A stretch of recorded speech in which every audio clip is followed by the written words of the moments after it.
नमस्कार, मैं हूं आलोक जोशी और आप देख रहे हैं आलोक अड्डा। और आज चर्चा करेंगे पेट्रोल और डीजल के दाम पर। पहली बार अपने याददाश्त में और मेरा ख्याल है इतिहास में पहली बार पेट्रोल का दाम डीजल के दाम से कम हो गया है, यानी डीजल ने पेट्रोल को पछाड़ दिया है।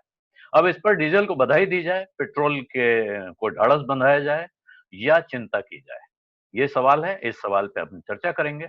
हमारे साथ एक खास मेहमान भी होंगे जो इस विषय को समझने में आपकी और हमारी मदद करेंगे। लेकिन उससे पहले मैं आपसे एक आग्रह कर लेना चाहता हूं, और आग्रह ये है कि अगर अभी तक आपने मेरा यूट्यूब चैनल वन आलोक जोशी सब्सक्राइब नहीं किया है तो सब्सक्राइब का बटन दबा दें, साथ में घंटी भी बजा दें ताकि आपको खबर मिल जाए जब नया वीडियो आए। और इस वीडियो के लिंक लाइक करना और अपने मित्रों के साथ शेयर करना न भूलें। तो आलोक अड्डा में हमारे आज के मेहमान हैं एक वरिष्ठ पत्रकार। भारत में जब पेट्रोलियम पर कोई चर्चा नहीं करता था तब वो पेट्रोलियम कवर करते थे और पेट्रोलियम की दुनिया के सबसे बड़े अखबार के भारत में संवाददाता थे और उसके संपादक रहे। नरेंद्र तनेजा जी हमारे साथ। आप लोग इनको भारतीय जनता पार्टी के प्रवक्ता के तौर पर जानते हैं, लेकिन मैं यहाँ इन्हें भारतीय जनता पार्टी के प्रवक्ता के तौर पर और पेट्रोलियम क्षेत्र के बड़े एक्सपर्ट पत्रकार के तौर पे मैंने आमंत्रित किया है। आज वो सीधे नहीं जुड़ पा रहे हैं, सिर्फ उनकी आवाज हमारे साथ है, फोन लाइन पर उपलब्ध हैं। तनेजा साहब, पहले तो ये समझाइए ये चल क्या रहा है। ये पहली बार इतिहास में डीजल ने पेट्रोल को मात दे दी है, तो डीजल को बधाई देने का वक्त है या पेट्रोल को ढाढ़स बंधाने का? देखिए, कोरोना वायरस ने बहुत सारे जो है अचंभे करे हैं। बहुत सारे ऐतिहासिक चीजें हुई हैं इस कोरोना वायरस के 4-5 महीने के काल में। और जिसमें एक वो भी है जिसकी चर्चा आपने करी। भारत के इतिहास में कभी भी डीजल पेट्रोल से महंगा नहीं रहा, क्योंकि डीजल को ये माना जाता था ये तो किसान का ईंधन है, ये तो आम आदमी का ईंधन है, परिवहन का है, बसों का है। हमारी फौजें डीजल पे चलती हैं, हमारी रेल डीजल पे चलती है। लिहाजा उसको सरकार सब्सिडाइज भी करती थी और वो आमतौर से सस्ता भी होता था। पेट्रोल को माना जाता था मिडिल क्लास का और धनाढ़ लोगों का ईंधन है वो। और कुल मिला के जितनी भी ईंधन हम खर्च करते हैं उसमें हिस्सेदारी डीजल की लगभग 45% होती है। पेट्रोल तो मात्र 10% है। लेकिन कोरोना वायरस के चलते जिस तरह से हड़कंप आया दुनिया की अर्थव्यवस्था में, तेल की कीमतें जो है वो लगभग $26 पर बैरल पहुंच गई। उस दौरान जो है जब $26 पहुंची तो ये हुआ कि आम उपभोक्ता को तो आदत है कि वो ₹60, ₹65, ₹70, बंबई वगैरह में ₹80 प्रति लीटर देता है। और लेकिन वो ऐसे हालात बने थे जब 26 हुई, अगर पूरी की पूरी वो कीमत जो है उपभोक्ता को पास ऑन कर दी जाती तो तेल तो पेट्रोल डीजल दोनों बहुत ही सस्ते हो जाते। कहीं पे इस तरह की सोच आई, लोगों ने कहा कि भाई एकदम नहीं करना चाहिए। लिहाजा भारत सरकार की अर्थव्यवस्था वो भी काफी जो है परेशानी में आ चुकी थी कोरोना वायरस के दौरान। और राज्य सरकारों की अर्थव्यवस्थाएं तो बिल्कुल ही खस्ता हालत में थी। खासतौर से दिल्ली के मुख्यमंत्री जो बार बार कह रहे थे कि भाई मेरे पास तो पैसे नहीं तनख्वाह देने के। उस दौरान क्या करा गया कि केंद्र सरकार ने अपनी एक्साइज जो है उसमें ऐतिहासिक बढ़ोतरी कर दी। और साथ साथ राज्य सरकारों ने भी लगभग ऐतिहासिक बढ़ोतरी कर दी। अब वो राज्य सरकारें भी उनकी भी जी, जो थोड़ा सा टैक्सेस हैं तनेजा काफी साहब हाई बीच है। में रोक रहा हूँ, लेकिन ये जो बढ़ोतरी आप कह रहे हैं, ऐतिहासिक बढ़ोतरी, ये इसका एक आइडिया देंगे कितनी, कहाँ से कहाँ पहुंच गई? क्योंकि आज इसके आंकड़े आ रहे हैं, बहुत लोग गिना रहे हैं कि साहब जो 100% का गैप होता था इंटरनेशनल मार्केट और भारत के बाजार में, वो बीच में बढ़ के 800% तक पहुंच गया। मतलब आप अगर सेफ मेरे ख्याल से ये आप कह सकते हैं कि 600% उसमें इंक्रीज हुई थी। टैक्सेस जो थे वो जिस हिसाब से बढ़ गए थे। जी। तो उसमें कुछ लोग गिना उसको किस दिन गिना गया, क्योंकि बीच में कीमत 26 से भी नीचे चली गई थी। हम्म। तो कौन सा आंकड़ा आप प्रयोग कर रहे हैं, है ना, तो ये उसका आप उस हिसाब से कर सकते हैं। लेकिन अगर आप ये मान के चलते हैं कि जो भाई जहां पे एक्साइज जो है वो ₹9 होती थी वो 30 क्रॉस कर गया है, जहां पे वेट होता था वो कहीं ज्यादा पहुंच गया। अब जैसे सरकारों ने राज्य सरकारों ने एकदम जो ₹6-6, ₹8-8, ₹7-7 प्रति लीटर बढ़ा दिया। तो हम्म। ये सब जब जिस तरीके से हुआ, तो अब ये क्या आज की स्थिति ये है कि अर्थव्यवस्था में भारत सरकार के अगर आप देखें तो रेवेन्यू जो इस समय जो टैक्सेस जो कलेक्शन होता है उसमें 31% जो है कमी आ गई है, 31% कमी आई है। कई राज्य सरकारों का कहना है कि उनकी जो रेवेन्यू है वो उसमें लेकर 40% तक की कुछ लोग कमी बोल रहे हैं, कुछ 45 भी बोल रहे हैं। तो कुल मिला के राज्य और केंद्र दोनों जो है वो कोरोना वायरस के चलते अर्थव्यवस्था में जिस तरह की परेशानियां इसके चलते हुए सबका टैक्स कलेक्शन नीचे जा चुका है। लेकिन जो पेट्रोल और डीजल से जो आय है वो बड़ी स्थिर आय है, क्योंकि धीरे धीरे अर्थव्यवस्था खुल रही है। जहां 50% डिमांड पहुंची गई थी पेट्रोल और डीजल की, वो वापस जो है 70% से ऊपर जा चुकी है। आज की तारीख में लगभग 75% डिमांड जो है वो नॉर्मल उसमें वापस आ चुकी है। और ऐसा लगता है आने वाले 2 महीने के अंदर जो है डिमांड वापस लगभग 90% पहुंच जाएगी। अर्थात ये हुआ है, जब डिमांड बहुत कम होती है तो जाहिर है जो पैसा पेट्रोल और डीजल पे केंद्र सरकार को मिलता है या राज्य सरकारों को मिलता है, क्योंकि वॉल्यूम कम हो गया तो उनका टैक्स का जो पैसा आता है वो भी कम हो जाता है।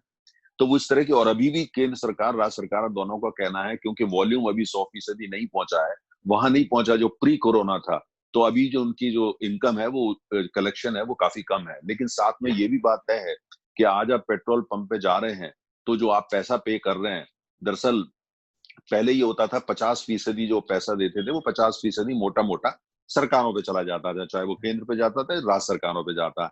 आज जी। की स्थिति ये है, अगर आप ग्राफिक बना करके देखें और ये हम्म। माने कि जो सरकारों के टैक्स हैं केंद्र और राज्यों को वो एक स्तंभ है, और जो हम्म। तेल का अर्थशास्त्र जो कीमत है वो दूसरा स्तंभ है, तो वो स्तंभ बहुत छोटा नजर आता है। टैक्सेस का जो स्तंभ है वो काफी बड़ा बहुत बड़ा मजबूत दिखता लंबा है। चौड़ा नजर आता है।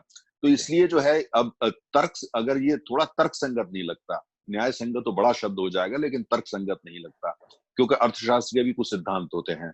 तो जी। मुझे ऐसा लगता है कि इसको लेकर के थोड़ा सा काफी वो चल रही है, बातचीत चल रही है। वो लोग जो सेक्टर को समझते हैं और जो जिनकी बात में थोड़ा वजन भी माना जाता है, वो हम भी उसमें शामिल हैं। सब लोग कह रहे हैं कि शायद उपभोक्ता को थोड़ा रिलीफ की जरूरत है, क्योंकि उपभोक्ता जो है अब जो भी घर से बाहर निकल रहा है अपना वाहन लेके वो इसलिए निकल रहा है तमाम जगह, क्योंकि उसके पास विकल्प नहीं है, क्योंकि जी। मेट्रो चल नहीं रही ठीक तरह से, पब्लिक ट्रांसपोर्ट ठीक तरह चल नहीं रहा, सोशल डिस्टेंसिंग के चलते आपके पास आदमी, विकल्प नहीं हाँ, है। आदमी दूसरी डर तरफ भी रहा है, वो पब्लिक ट्रांसपोर्ट में जाने से घबरा रहा है, तो सोचता है कि अपनी पब्लिक गाड़ी में ट्रांसपोर्ट निकले। में डर भी रहा है।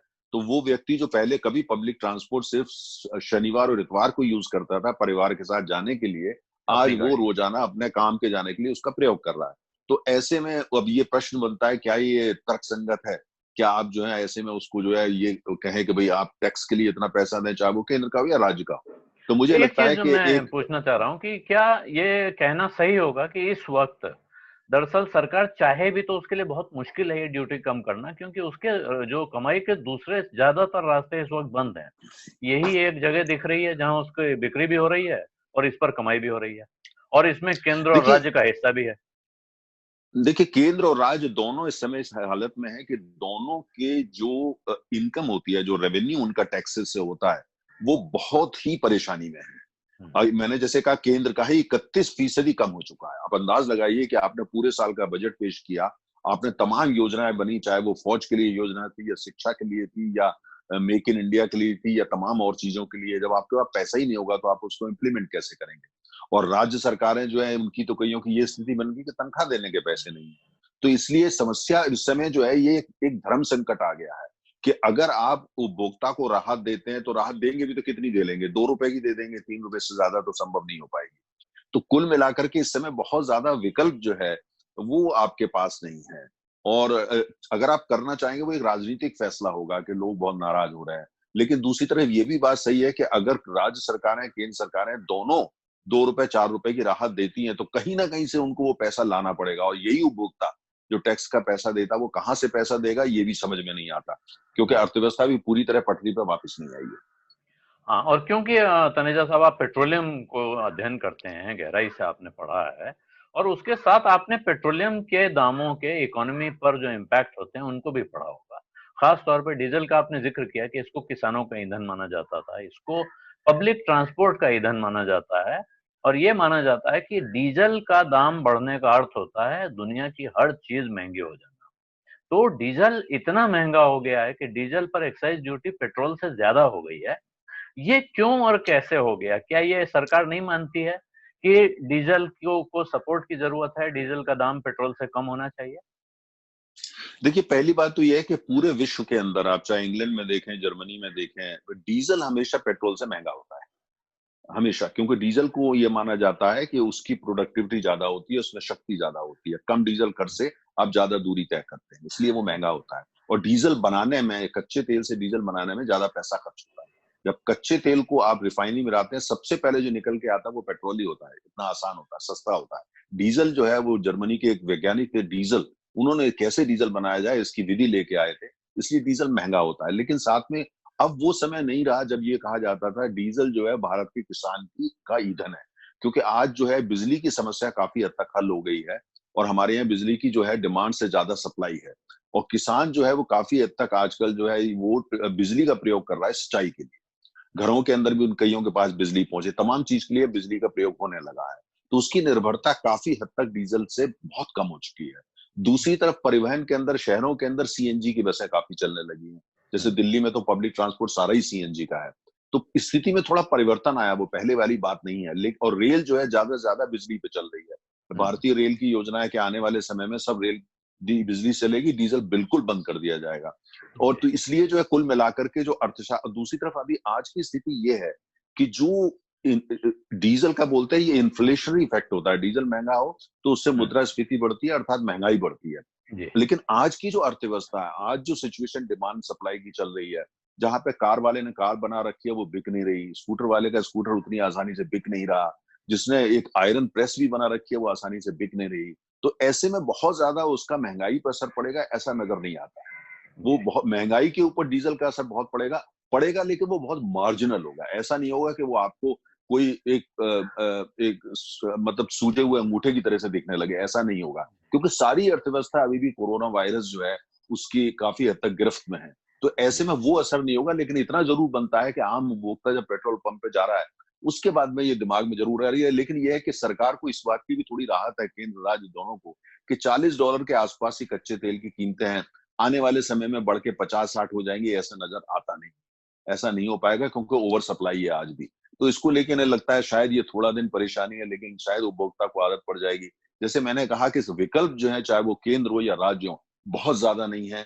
इन्फ्लेशनरी इम्पैक्ट होगा लेकिन बहुत कम, बहुत मार्जिनल है। और उसकी जो राजनीति पे भी कोई असर पड़ने वाला नहीं है, क्योंकि ऑयल पॉलिटिकल कमोडिटी होता है कि फिलहाल ऐसा कुछ होगा वो भी नजर नहीं आता। कोरोना वायरस की जो धुंध है, उसके जो बादल हैं, उन सब ने कुल मिलाकर तमाम फंडामेंटल्स जो है उनको एक अजीब तरीके से इम्पैक्ट कर रखा है, जिसको डीकोड करना आज सबके लिए मुश्किल हो रहा है। तो ये एक बड़ी तकलीफ की स्थिति है। इसमें एक हालांकि एक फ्लिप साइड है। बहुत सारे लोग जो डीजल की कार खरीदते थे पैसा बचाने के लिए, और खासकर शहरों में बहुत महंगी एसयूवीज, जिनको देखकर पड़ोसी चिढ़ते थे कि हमसे इसने इतनी महंगी कार खरीद रखी है और सस्ते डीजल का इस्तेमाल कर रहा है, वो लोग बड़े खुश नजर आ रहे हैं कि लो भाई अब मजा लो, गाड़ी भी महंगी है। नहीं खरीदी, अब बिल्कुल। फ्यूल भी महंगा भरो। नहीं नहीं, बिल्कुल आपने सही कहा। दरअसल जिस समय के डीजल जो है सब्सिडाइज किया जाता था, तो हम भी उन लोगों में शामिल थे जो आपके चैनल्स पे आके बोलते थे भाई ये आदमी जो मर्सिडीज और बीएमडब्ल्यू चलाता है डीजल से, एसयूवी चलाता है, उसको क्यों टैक्स पेयर सब्सिडाइज कर रहा है। एक समय था जब 9 रुपए प्रति लीटर की सब्सिडी डीजल पे हुआ करती थी। तो लेकिन बाद में धीरे धीरे धीरे कर करके, खासतौर से जब से आज की जो सरकार आई है, इन्होंने डीजल को पहले डीरेगुलेट किया, डी कंट्रोल किया। उसके बाद जो गैप था उसको खत्म कर दिया, कंपनियों को पूरी छूट दे दी कि भाई आप जो है पूरा पैसा वसूल करिए। तो उसका नतीजा ये है कि जो डीजल, और आने वाले समय के अंदर जैसे जैसे भारतीय अर्थव्यवस्था विकसित होगी तो दरअसल डीजल महंगा ही होगा, क्योंकि डीजल को बनाने में ज्यादा पैसा खर्च होता है। डीजल पूरी दुनिया के अंदर पेट्रोल से हमेशा महंगा होता है। जहां सस्ता होता है उसके मुख्य कारण या तो राजनीतिक होता है या सब्सिडी दी जा रही होती है। जी। तो यानी आपने भविष्य के लिए संकेत दे दिया है कि लोग अगर पैसा बचाने के चक्कर में डीजल की गाड़ी खरीद रहे थे तो आगे उनको इस तरह के फैसले नहीं करने चाहिए। न, लेकिन आपने राजनीति का जिक्र भी किया तनेजा साहब, और ये पिछले कई सालों में खास तौर पे देखा जा रहा है कि पेट्रोल डीजल के दाम गिरते तब हैं जब आसपास कोई चुनाव होता है। तो अब क्या उम्मीद ये की जाएगी कि अब बिहार का चुनाव आएगा, उस वक्त पेट्रोल डीजल के दाम कम होंगे? देखिए पेट्रोलियम प्रोडक्ट्स जो होते हैं, पेट्रोल और डीजल, पूरी दुनिया के अंदर ये पॉलिटिकल कमोडिटी होता है। कुछ देशों को छोड़ दे, जैसे स्विट्जरलैंड हुआ या स्वीडन हुआ, उनको अगर आप छोड़ दें तो। अब जैसे कि ये बात का जो बात बड़ी विश्वास से हर आदमी कह रहा है कि $40 औसत कीमत तेल की रहेगी, इससे ज्यादा नहीं बढ़ेगी। बढ़ी तो 42, 43, 45, $45 से ऊपर जो है वो कीमत कच्चे तेल की नवंबर तक नहीं जाएगी। अब ये नवंबर क्या बात है, क्यों लोग नवंबर बोल रहे हैं? क्योंकि नवंबर में अमेरिका में राष्ट्रपति पद के चुनाव है, और ट्रम्प साहब नहीं चाहेंगे कि तेल बहुत महंगा हो जाएगा। तेल बहुत महंगा होता है क्योंकि वहां की तो सारी अर्थव्यवस्था तेल पे चलती है, परिवहन तेल पे चलता है। तो लोग उनको दोबारा चुनेंगे। लिहाजा उनका प्रयास ये है कि $40 से नीचे ना रहे, जिससे उनकी शेल उद्योग ठप ना हो जाए, 45 से ऊपर ना जाए जिससे उनका वोट ठप ना हो जाए। तो ये तो पॉलिटिकल कमोडिटी है, और इसमें जो है चाहे किसी भी पार्टी की सरकार हुई है, हमने देखा है कि पिछले 40 साल का इतिहास ये बताता है कि जब जब चुनाव होते हैं तो वो sensitive commodity, politically sensitive commodity जो तेल होता है, उसको उस हद पे रखा जाता है जिससे लोगों के लिए वो एक शिकायत या शिकवे का कारण ना बन सके। तो उसमें बड़ा उसका तरीका मेन यही होता है कि भाई 70% से ज्यादा कंपनियां जो है वो तो सरकारी हैं।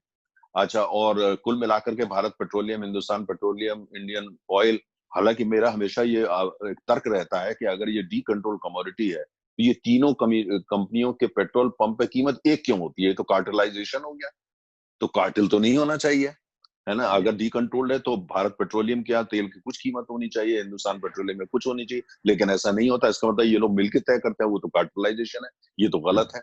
तो हम ओपेक की बुराई करते हैं कार्टेलाइजेशन के लिए और हम खुद कार्टेलाइज करते हैं।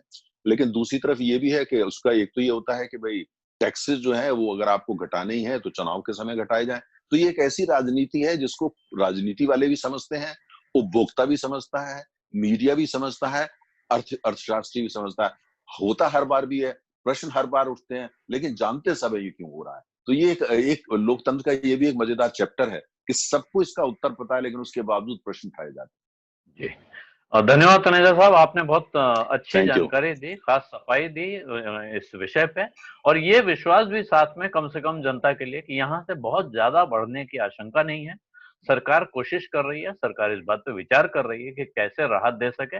बहुत ज्यादा न दे पाए तो कुछ राहत की उम्मीद करनी चाहिए, और $40 से $45 के बीच अगर अंतर्राष्ट्रीय कीमतें रहेंगी तो भारत में कम से कम, अगर आपको ये उम्मीद नहीं है कि दाम गिरेगा, तो दाम यहाँ से बहुत ज्यादा आसमान की तरफ जाएगा, ये डर भी नहीं रहेगा।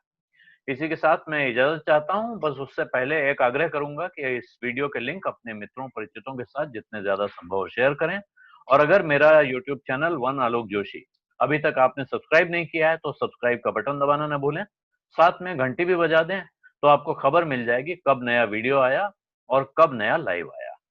धन्यवाद, नमस्कार।